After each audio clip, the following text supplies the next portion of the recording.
Here I go again. I'm trying, undeterred. I was out in the courtyard. It was great.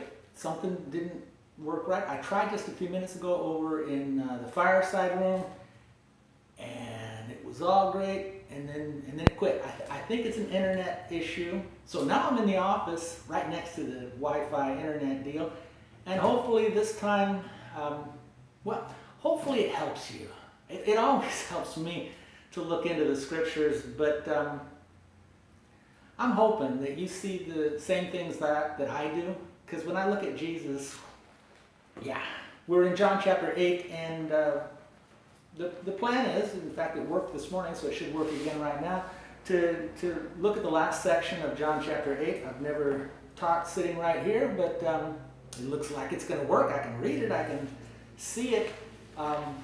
John chapter 8, Jesus is doing a temple talk. He's sharing with the people who are there in the temple, and they're crazy, just like us, just like us.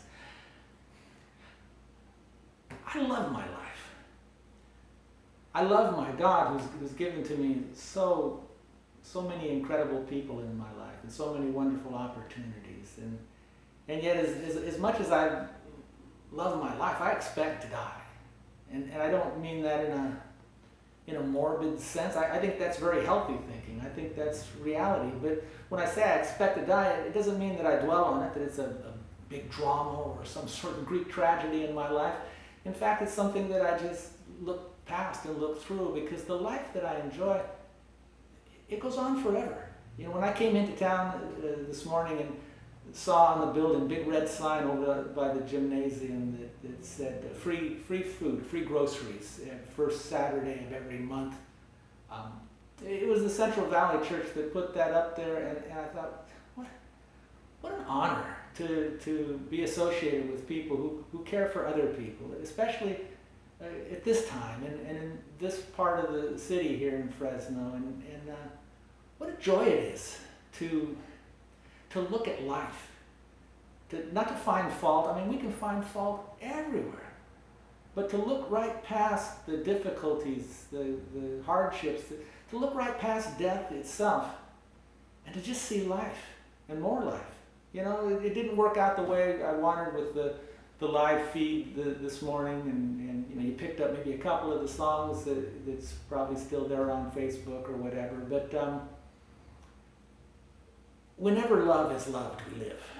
And we're live right here and now, especially if it's helping you to look at these things. Jesus promised, we see right there in the middle of chapter 8, he said, truly, truly, I say to you, if anyone keeps my word, his ways, the things we see in the Sermon on the Mount, if you hold on to that, if you live that way, you really live, he says, truly, truly, I say, if you treasure, if you hold on, if you guard my word, you will never see death.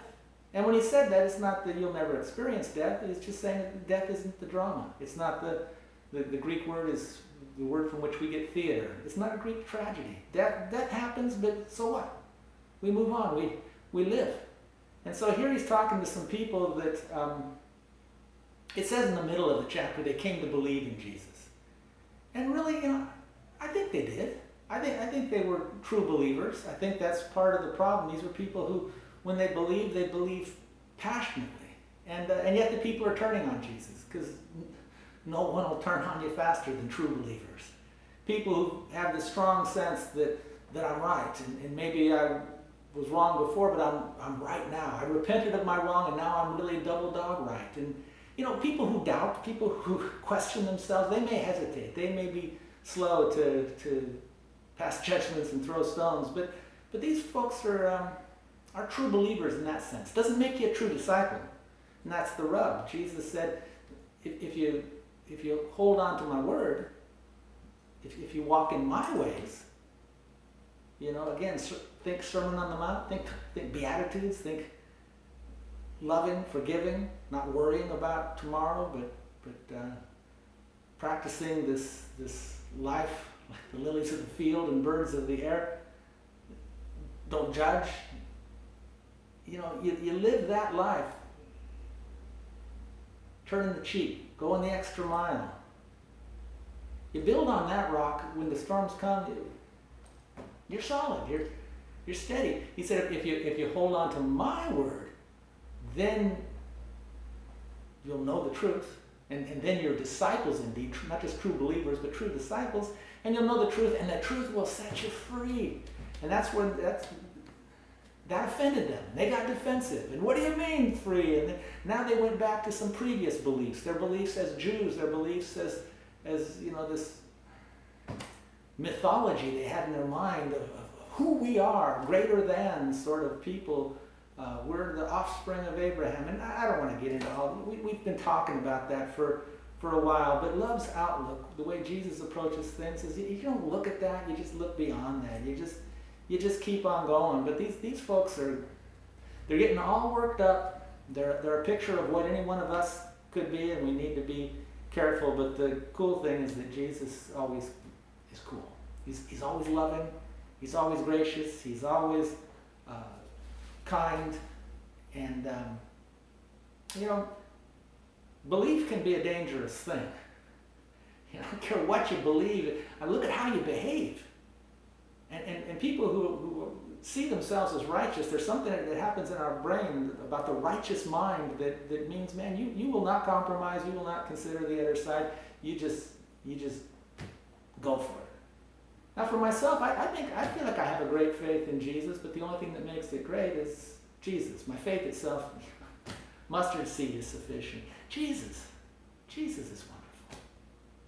I come to him for rest. Learn of me. I'm meek. I'm lowly of heart. You'll find rest for your soul. I do find rest there. So here's Jesus dealing with these people who are all passionate about their religious beliefs, and says that, let's see, down in verse 48. It says, the Jews answered and said to him, don't we rightly say, don't we conclude, judge, label rightly, when we say you're a Samaritan and you have a demon? They pass their judgment. They say you're subhuman, you're a Samaritan, and you're not even, you got a demon as well. And Jesus answered, we've been looking at this. He said, I don't have a demon, but I honor my Father. I honor him who is love.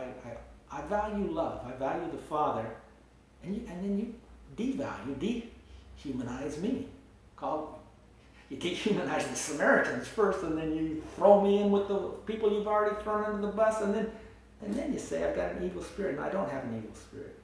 I honor love. I honor the Father of lights. And you dishonor me. He says, but I don't seek my glory. And that's the main part of this last passage. Again, I don't seek my glory.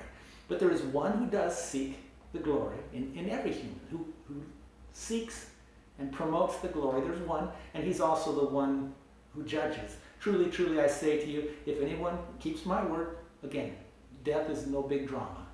It's not going to be something that you focus on.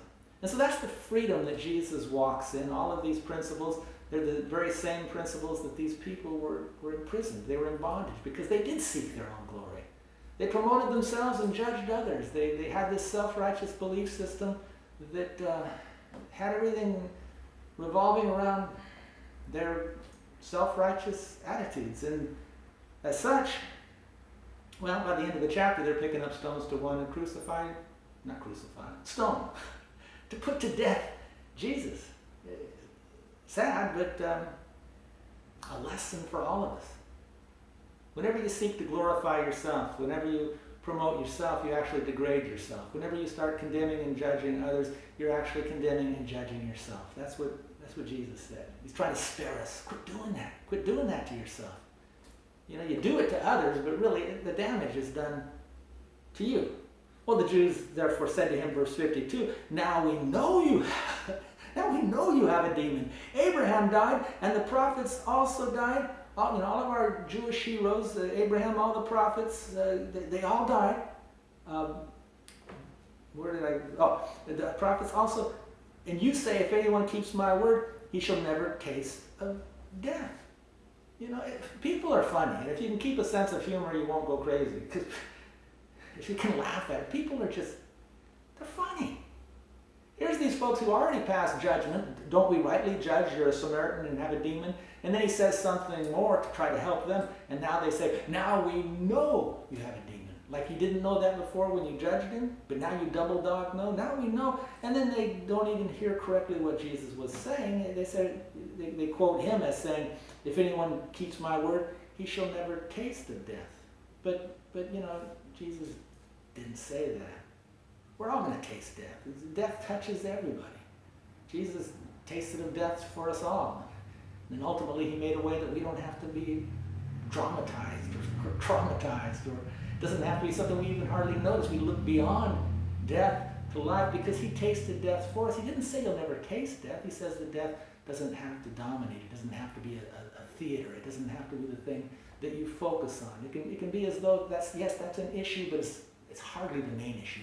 Life now, right this minute, and life forever that goes on in the same way that it goes on here, in love, in kindness, in generousness, in the words and in the ways of Jesus.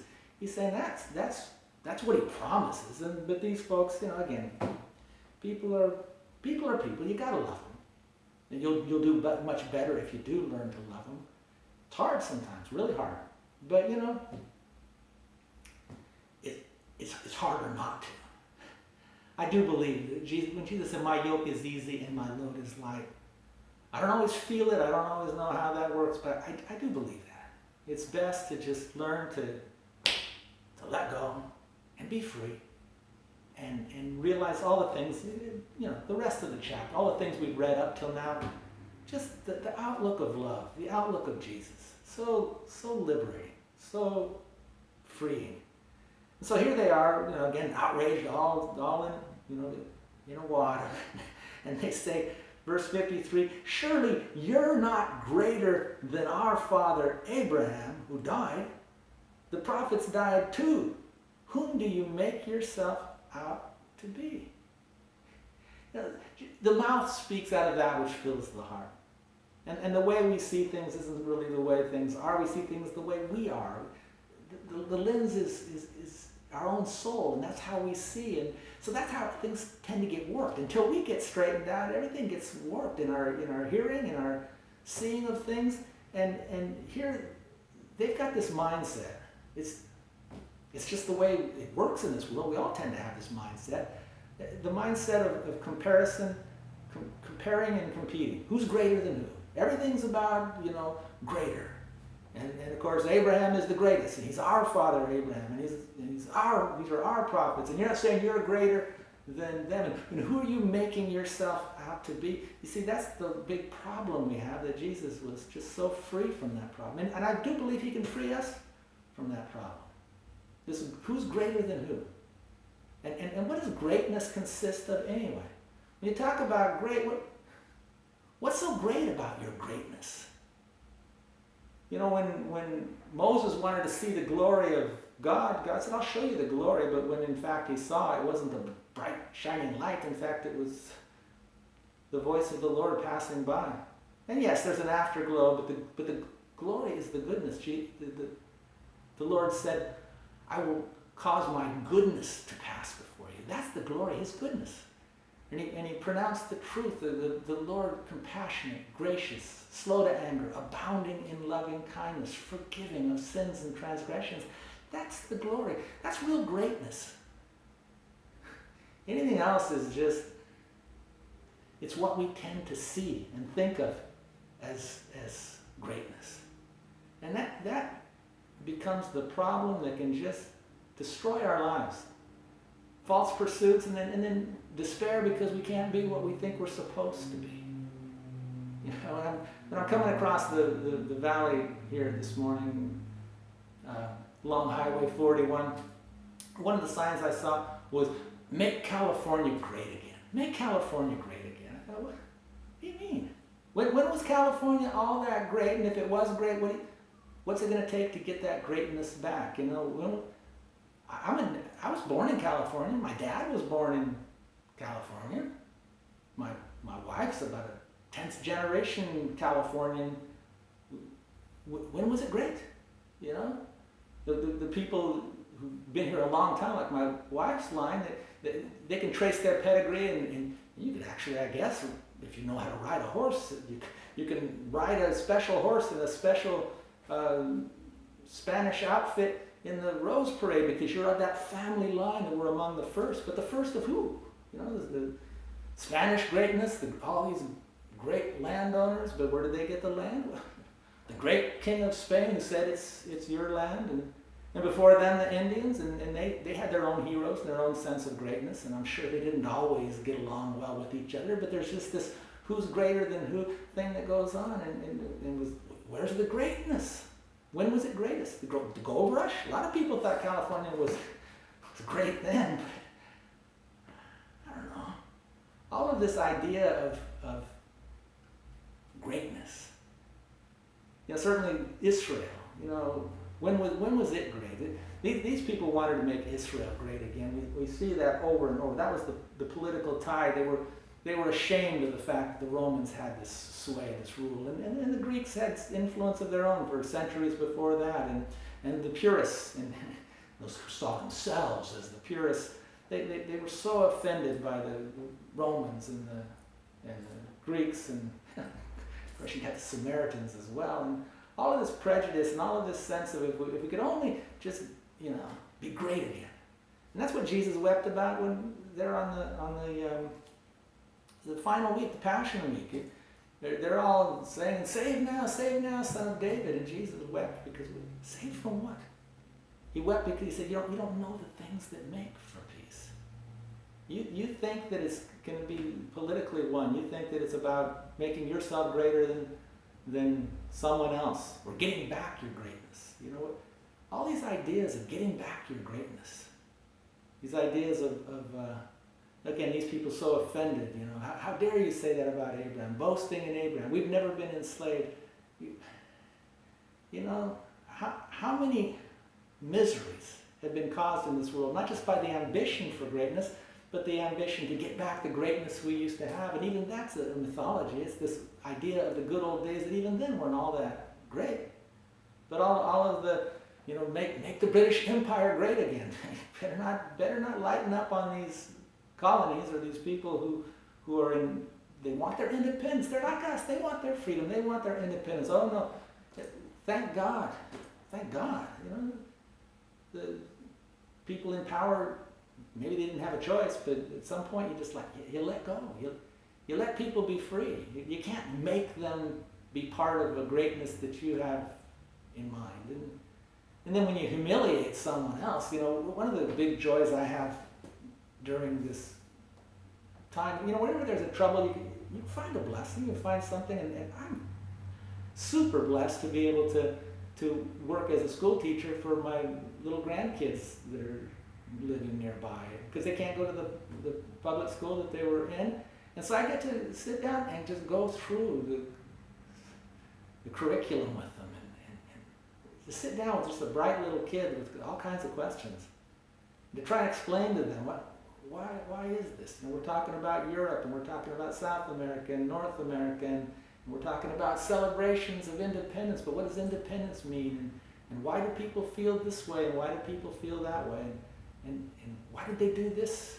And again, the fact is, when somebody feels humiliated or oppressed, they now want to, you know, get back. And get back freedom, fine, but then to do your own version of domination and judgment and harsh treatment, it happens. It happens over and over and over again. You have people like the Germans who feel humiliated by the so-called peace post-World War I. And along comes a guy who's going to make Germany great again. And the horrors that happen along that line. And it happens over and over and over and over again in history. And here's these folks who are saying, who do you make yourself out to be? Are you saying you're greater than? Because them's fighting words. Are you saying he's not that way? What kind of greatness are you looking for? I tell you, it seems to me that whenever we start to institutionalize something, we deserve to be institutionalized. We do it to ourselves. We take something so simple as the love of God in the ways and in the words of Jesus, and then we just try to build something great. And then when we see it's not so great anymore, we want to go back to, are we going to make Christianity great again? What would that look like? Eastern Orthodox, Roman Catholics, they have their versions of it. I don't think it's all that great. What about Calvary Chapel of Fresno? You want to make that great again? When was it ever great? Greatest thing is goodness anytime it happens, anytime someone is kind or gentle or patient or exercises a little self-control. That's want to make Jesus great again? When was Jesus his greatest? Up there, Mount of Transfiguration, he's glowing. Let's stay here. No, I don't know what you're talking about. Maybe it was the cross. Maybe it was the lowest point. Maybe he was his greatest in his humanity then. Certainly he said, no greater love hath any man than him when he lays down his life. Real greatness. The disciples couldn't get over that. They're always, who's the greatest? Who's the greatest? These people. Are you saying you're greater than? Who's the greatest? Jesus would bring the little child. They'd become like the child. Jesus would get down and wash their feet. Jesus said, the greatest is the servant of all. That's what it comes down to. But they have this mindset that we still hold to today about and again, all of this is the love of, all of this is the world, okay? We say the world, lust of the eyes, lust of the flesh, boastful pride of life. It's still the same thing if we put a Christian cross over it. If it's still lust, and boast, it's still the same stuff. Greatness. Aren't we something? Really? That's our problem. That's our problem. And Jesus is letting it be known that there's one who seeks glory and one who judges. And that's God. And God's great at doing that. He's the one who works. He's the one who makes us into something beautiful. If you have ambitions for a wonderful, blessed, truly great life, those are good ambitions. Learn to love. Learn to serve. Learn to help. Learn to listen. That's great. But you're not making yourself into something. That's the problem, and that's what they thought Jesus was doing. They said, you're not saying you're greater than Abraham, our father Abraham. Who do you make yourself out to be? Make yourself. We have these thoughts of the self-made man.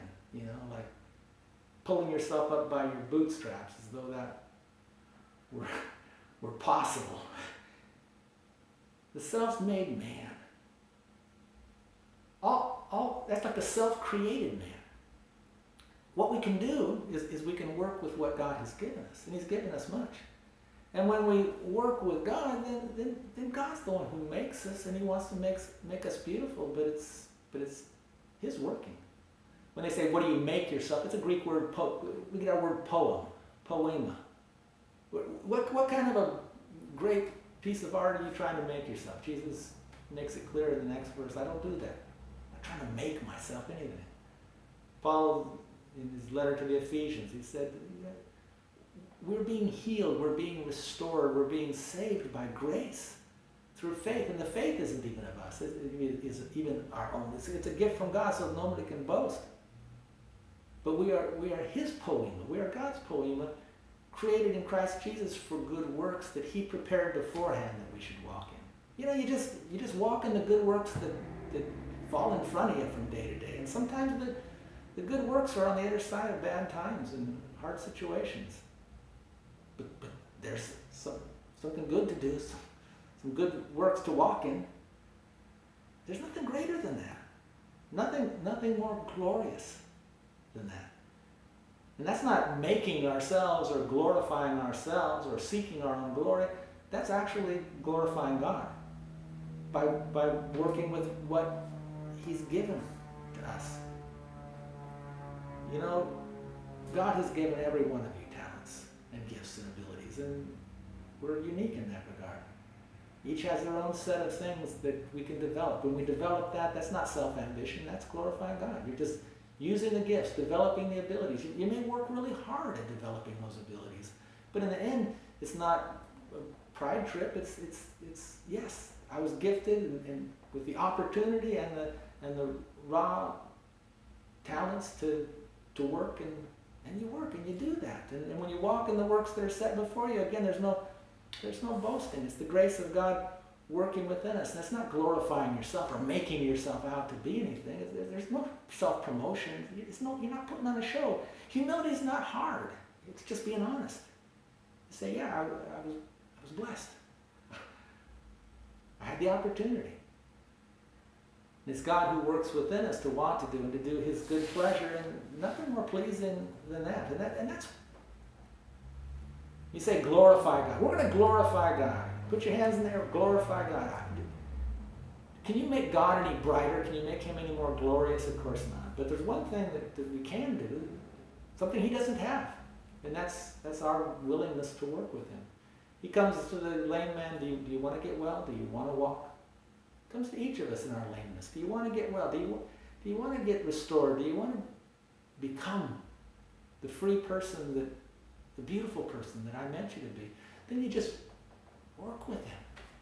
You know He loves you. He cares for you. He's working within you. And so it's not glorifying yourself or making yourself out to be anything. It's actually glorifying God. It's the way it works in nature. You see a beautiful flower and it's not like, whoa, what perfume are you wearing? What clothes what designer did that? The flower is beautiful because that's the work of God. Now the flower doesn't have the free will to say no like you and I would. And that's good, I guess. But the glory of us is we do have a will. We can be as beautiful and as glorious as we want to be if we want to be what He wants us to be. The beauty of the flower, no pride. The flower glorifies God by just being itself. The hummingbird, it's like, whoa, he's glorifying God because he's just being what he was meant to be. And if we just learn to be what we were meant to be, there's no competition. No one's in competition with you to be you. You be yourself. You use your gifts. You walk in the good works that are just there. Every day something comes up, not something you planned, but just oftentimes things you didn't plan. But you just do the loving thing, you do the kind thing, you do the thing that's in keeping with the ways, the words of Jesus. Man, nothing more beautiful. But these people, they think the way we tend to think. You're not saying you're greater than, and the more they think that way, the more worked up, they see this as a fight. You're not greater than Abraham, are you? Who do you make yourself out to be? And Jesus said, if I glorify myself, my glory is nothing. That's Jesus saying. If I glorified myself, if I made myself something, it would be nothing. If that's true of Jesus, how much more of you and I? If I promote myself, I actually degrade myself. I diminish myself. For Him, if I promote myself, if I glorify myself, He says my glory is nothing. It's my Father who glorifies me. Again, the Father's the one who does the work. He's the one who glorifies me. My Father, He says, of whom you say He is our God.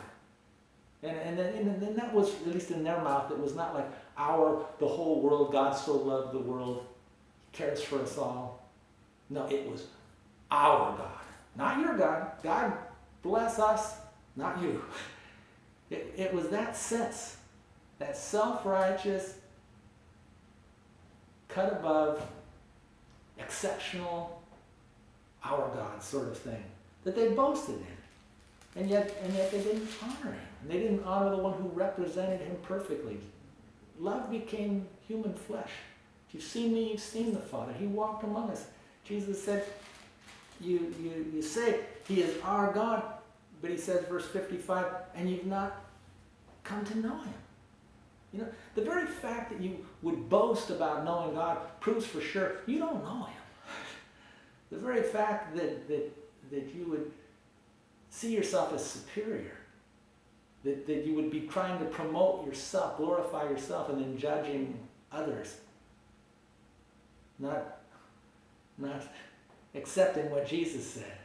There's one who seeks to heal, to help, to glorify, and one who judges others, and that's God. Game over. All the games we play, over at that point if you accept that. Jesus said, you don't do that. You boast that he's our God, but you haven't come to know him, and that's what it all comes down to. Knowing him, knowing love, knowing his ways, wanting to get well. Jesus said, I know him.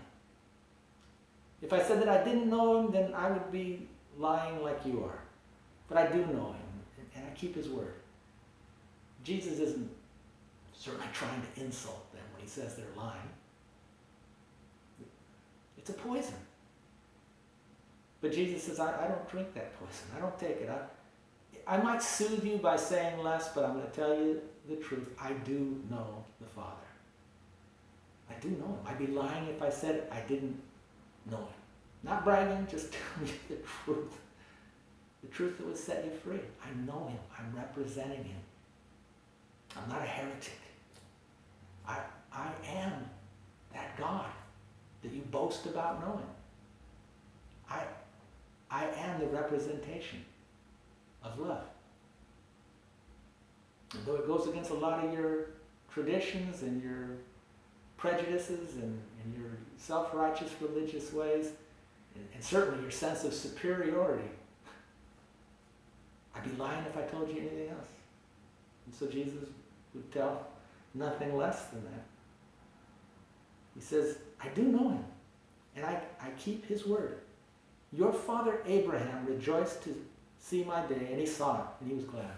Can you boast in God? You don't know him. You boast in Abraham, but you're not like him. You're not like Abraham. It says, Jesus said, if you were like Abraham, but instead you're like someone else who steals and kills and destroys, because that's the one that's motivating and moving. And you can be cured of that. You don't have to keep going. You don't have to stay tuned into that station, but that's where you're at. If you want to boast in God, then be like God. Know God. And then you won't boast anymore. If you want to boast in Abraham, then be like Abraham. But again, you won't boast. Abraham, he said, rejoiced to see my day, and then he saw it. He rejoiced to see, and then he saw. And he was glad. He rejoiced again. And the first rejoice is to actually jump up and rejoice. He jumped up and he saw ahead. He jumped up to see something beyond all his difficulties, beyond frustration, beyond death, beyond the land that he never owned. He was a pilgrim. He was a stranger in this world. He saw something beyond this world, beyond death. He saw life. Unlike the people who death is a dominating thing. Again, Jesus promised those who keep his ways and his word, death isn't, you don't even see it. You don't even, it's not a theater that you pay attention to. But what you do pay attention to, what you do really see, is what Abraham saw. And he jumped up to see something. And it's a word seeing here is not the theater sense. And it's not even just like, oh, I saw that. It's to get the idea. It's to see something in the mind. Abraham saw something. And he hoped beyond death. And he hoped beyond problems. And that's Jesus. And he jumped ahead to see it because hope does that. And he was happy. He was glad. He jumped for joy to see something that in joy he settled down because he saw it. And he had that peace. And again, if he's your father, then be like him. Rejoice. Rejoice. The Jews therefore said to him, you're not yet 50 years old. And have you seen Abraham? They're thinking so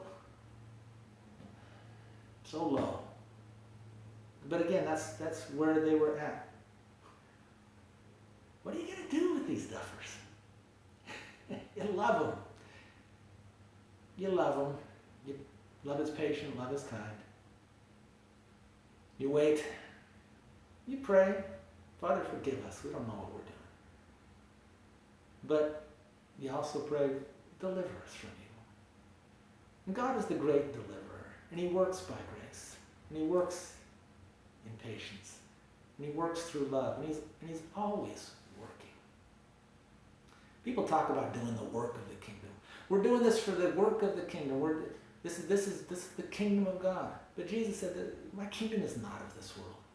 It's not the greatness that we define greatness. You know, it's not anyone who's talking about this. They're all excited that this is a work of the kingdom. If it's something that you can see in terms of power, prestige, wealth, big whatevers, great. If you can see it, it's passing away. It's not all that great. It's no big deal. The work of the kingdom is never the pursuit of power. Political power, financial power, marketing power, persuasive power. The work of the kingdom, God's got all the power he needs. It's not about power. It's not by might, not by power, by my spirit, by the spirit of love, says the Lord. The work of the kingdom isn't about greatness and keep that greatness going. The work of the kingdom is often so small you wouldn't even see it, like a little seed. The little deeds of love, the little acts of kindness. The work of the kingdom is never the pursuit of power. It's never the garnishing of glory. And look at the fame and the look at how many Facebook friends we've got. Look at the. There's one who seeks the glory, and the way he seeks it is inside of you. And you know it if your life is becoming richer and fuller. And that's what God wants for each of us, a rich and a full life. The work of the kingdom isn't the pursuit of power, not the garnishing of glory. It's the labor of love. And often in the littlest of things. Wherever love is loved. Whether that's out in the field, doesn't have to be a foreign field, just out in the field where love is loved. That's the work of God. That's the labor of love. Whether out in the field or at home inside the kitchen or between any two people who don't just say or vow that they love each other, but who really are in all those little deeds of love between parent and child, between neighbor and neighbor, between those who are different, and yet love draws us to a unity. Not a uniformity, but a unity. The labor of love in all of its little aspects and all of its moment by moment opportunities. That's the kingdom. And it can't be put on a spreadsheet. It can't be seen in a great citadel. All those things are fine. I love the various aspects and ways in which we can express things in this world, but they're not all that great. Love is the greatest thing of all. The Jews were offended because Jesus wasn't excited about the things that they thought were so. And how dare you say you're not yet 50 years old? Have you seen Abraham? And Jesus said, truly, truly, I say to you, before Abraham was. Before he was, I am. You know, whatever sense you have of greatness and whatever myths you may have about the good old days and the greatness that we've got to get back to, before the greatest greatness you can think of, there's one who predates it and precedes it all. And that is Jesus. That is God. I am. And so, to get back to him is the most significant. It's the water to wine. It's the celebration of life in its fullest sense. Whenever we're tempted to retreat back into our little religious or political myths, the myths of when we were great, back when we were great, got to get back to those fundamentals. If it's not about love, you didn't go back far enough. You're not remembering the way it really is. You got to go back further. In the beginning was the Word was with God. Later on we'll see in his prayer what his passion was all about. His desire for, this is my commandment, that you love one another. So that you'd really be happy, so that your joy would be full. Jesus said, truly, truly, I say to you, before Abraham was born, I am. And therefore, they picked up stones to throw at him. The chapter ends the way it began. Sometimes it can be so frustrating. Are we really going anywhere besides in circles? It's a knee-jerk reaction to everything. I know what to do. I do it this way. Then all you do is just jerk your knee. But you don't walk that way. It's always, well, left is always right. I'm always going to go to the left, then you're going to go in circles. If right is right, you're sold on right, then you're just going to be wrong. You just keep going to the right, you're going to go around in circles. There's only one way to walk straight paths. And that's to trust the Lord with all your heart and don't lean on your own understanding. In all of your ways, acknowledge love.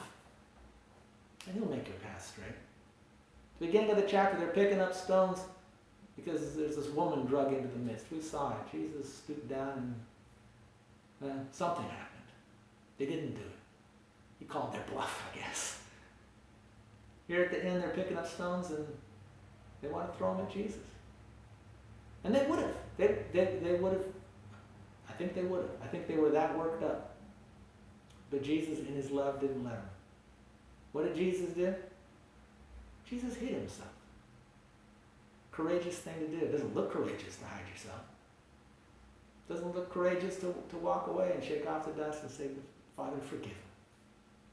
But that's real greatness. That's real strength.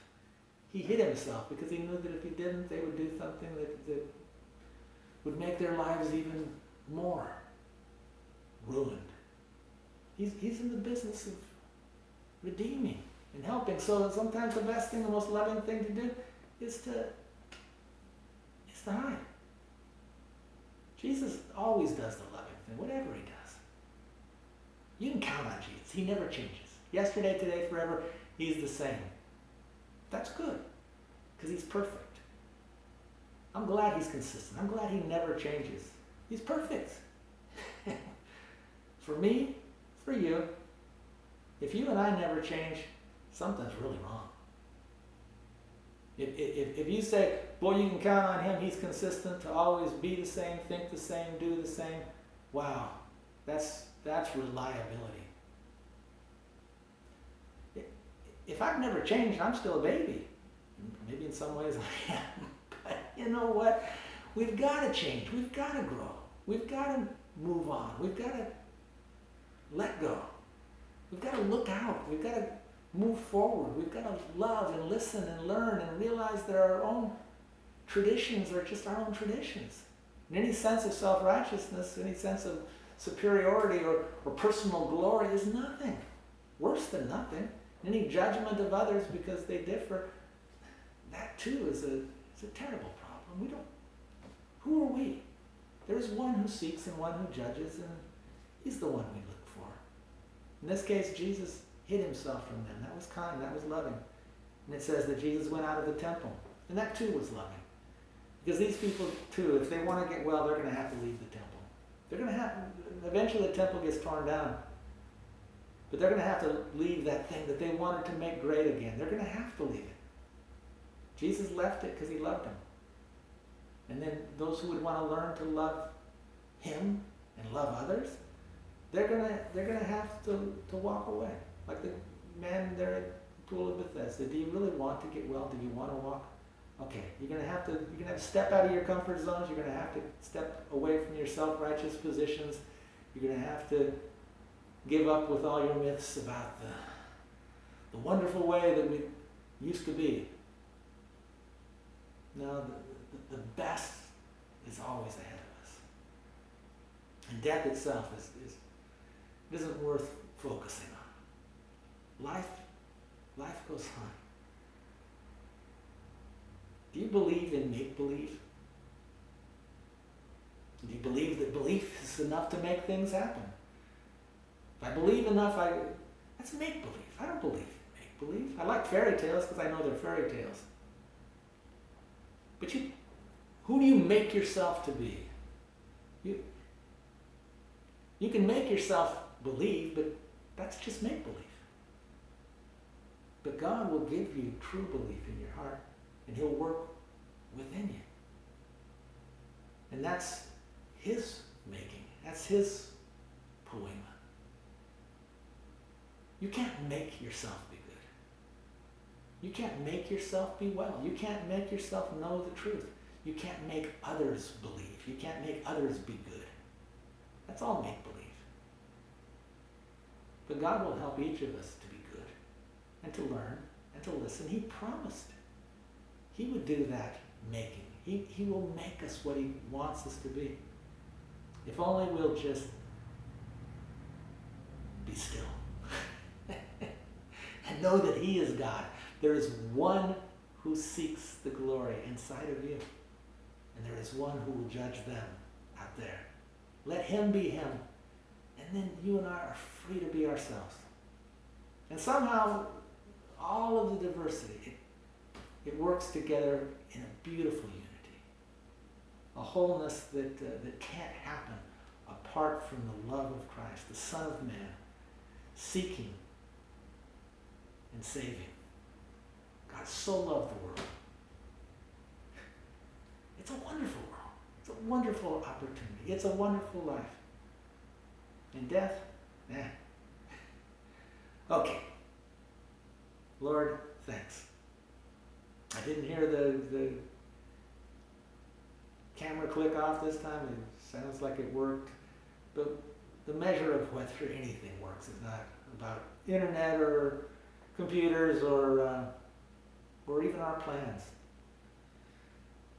Seems the only way we know anything ever really worked is when it was done in love. Even if it's not received in love, if it's done in love, it's never a waste. And I'm blessed, Lord, just to be sitting here, not alone, but with you, just loving those folks that I hope can hear.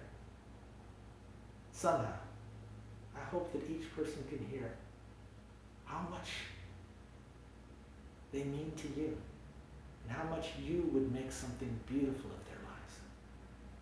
Lord, may we trust you to just do that beautiful working, producing the glory of goodness within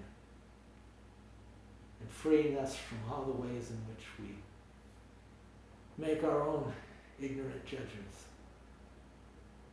Thanks for life. Thanks for this facility. Thanks for all the people who met here today and will meet here in the future.